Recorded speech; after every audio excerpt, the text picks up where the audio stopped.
Alicia Leggett-Jack is back, and hey, so are we. Welcome to Sports. I'm John Eads. Syracuse women's basketball has its next coach as John Wildhack followed suit with a recent trend of bringing former Orange greats back to the Hill.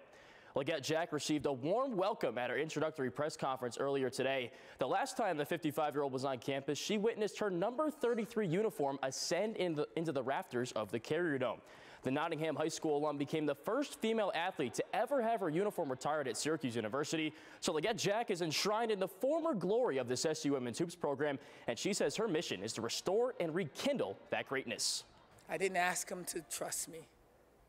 I didn't ask them to do that right now. They've been broken for so long. I said, I will be the wall in front of you from the questions that happened in your past. Because what we're going to do now is we're going to move forward with the blessings and the fight and the familiarity of what it used to be great at. And as we stick together and we protect young people.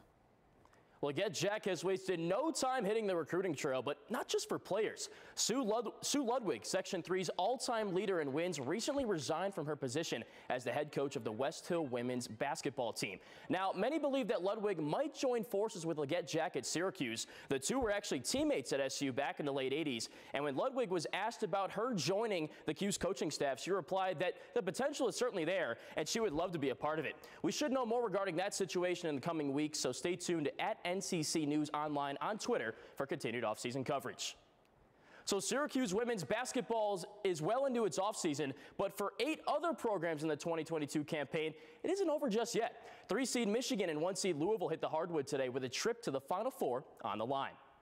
A couple of CNY connections in this contest. Former Syracuse hooper Emily Angster looking to punctuate what's been an incredible season, and former Bishop Ludden star Danielle Roush in her senior season with the Wolverines. She turns it over here, though, as Louisville forces a turnover with the press. Emily Angster with the finish to put Louisville up 7 early in the third quarter. But then Roush, a little give and go, crafty finish on the other end to pull Michigan back within 5. But unfortunately for the Wolverines, Louisville knows how to distribute as well. Look at this. Tick from Emily Angster, tack and the toe with the finish from Liz Dixon to put Louisville up 4, and the Cardinals close the game on a 10-0 run to take the win. They move on for their 4th Final Four appearance in program history. They'll take on number 1 seed South Carolina in the Twin Cities next weekend. So Louisville dons the crown of the Midwest region, but let's go over to the Bridgeport region for an instant classic. UConn and NC State in a close game in overtime. Gino Auriemma looking for his 14th consecutive Final Four appearance, but NC State has an answer late in the first overtime session. And we're going to double overtime. Gino Auriemma knew it before it even went in. But Paige Beckers cans one early on in the second overtime period. She had a game-high 27 points. That was actually her lone 3 of the evening, but a chaos situation late doesn't matter. Kristen Williams tames the pack with the insurance layup, and UConn moves on to the Final Four for the 14th straight time. They'll meet number 1 Stanford in the national semifinal. The Huskies are seeking their first NCAA title since 2016. Another team that's been a mainstay in the Final Four is Duke men's lacrosse, but the number 10 Blue Devils have showed some signs of struggle this season. And considering the fact that Syracuse is 0-4 against ranked teams this year, I think it's safe to say the Orange were licking their lips and ready to pounce on a big opportunity this weekend.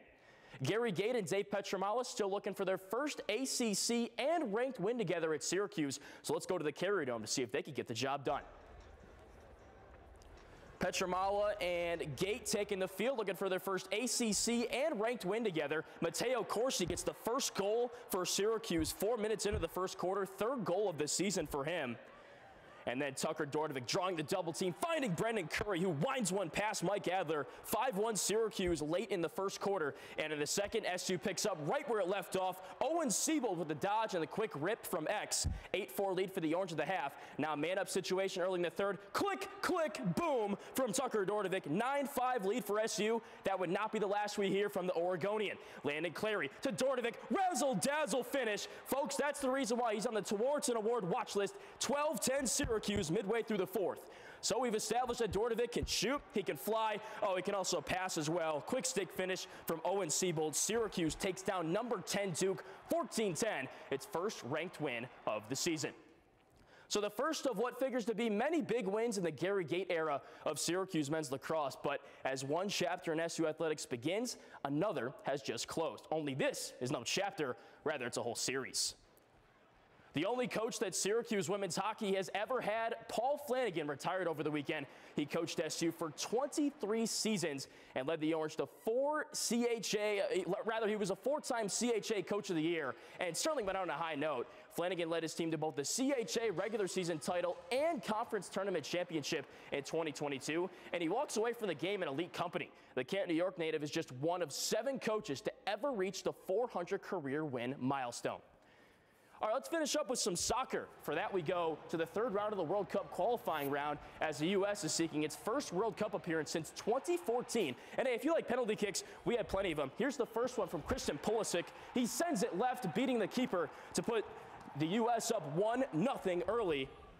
Later on, another infraction inside the 18. Another defender drawing it as well, as there's another opportunity for Pulisic, and he buries it. The assist going to Miles Robinson there, who drew that infraction. I don't know what that is. I guess it's the worm. Kind of looks like me when I'm dancing the NBA Youngboy at night. But Pulisic is not done dancing just yet. Another finish, a nice little ballerina spin, and then the nutmeg soft touch finish to put the U.S. over Panama 5-1 and pull the Americans one step closer to the World Cup. Well, John, it was nice to see some football action, and I know it's April Fool's Day, but you know, there's some American football going down tonight in CNY. Syracuse football back in action for spring ball.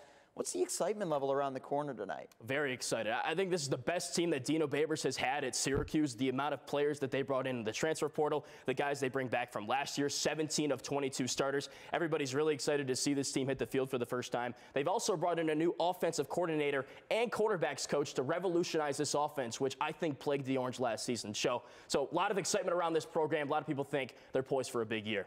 Well, a lot of the excitement revolves around Sean Tucker, the running back. Unfortunately, he won't be in action tonight, but Syracuse does take the field at 7. You can stay tuned for that, but that will do it for NCC Sports. When we come back, your weather forecast is coming your way.